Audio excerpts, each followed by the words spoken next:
So for the 5th season, we are the curators of the Next Tex space, which you find at the very end of Keyhouse.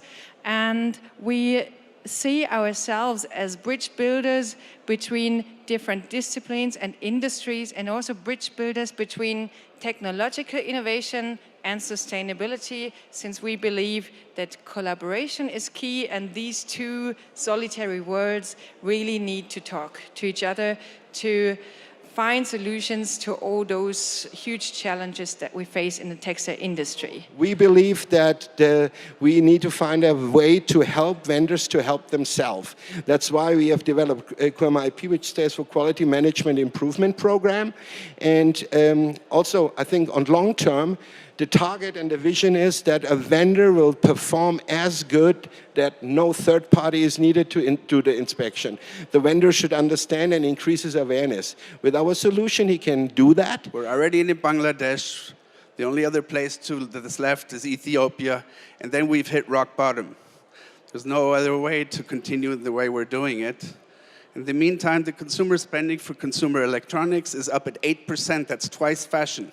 So we're losing this game. The only way to do anything about it is to copy the innovation level that exists in the automotive, in the electronic industry, and not just make a lapel a little wider and narrower from season to season and expect to change this development. So we like things like this. We like the curiosity, the innovation level, and the experimentation readiness. And yeah, we'll see you next year.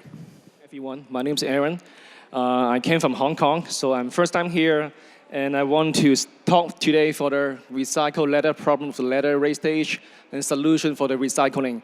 Because before, I don't see anyone can know what is the recycled leather is, and what kind of things they made of. Is that paper? Is that fabric? Is that like plastic?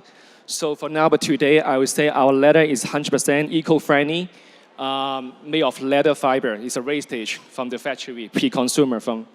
Personalization is on the rise. We all see it in and around us, and in fact, one of the biggest reports of the year identified it as the #1 trend for 2018. So we see that this is really the year where brands are starting to use personalized products also as a differentiator. Virtual product development makes only sense for us when it really reflects reality. So it only works fully when you can decide on a screen or based on data onto something that will be produced in the end. If you gather all that data, it makes only sense if you can share that across organizations. So if you have island solutions everywhere that don't talk to each other, that's not very futuristic, really. I hope you're having a great exhibition. We certainly had a lot of fun the last 2 days. We're totally impressed with how many high-quality people are coming to the Keyhouse. So congratulations to the organizers.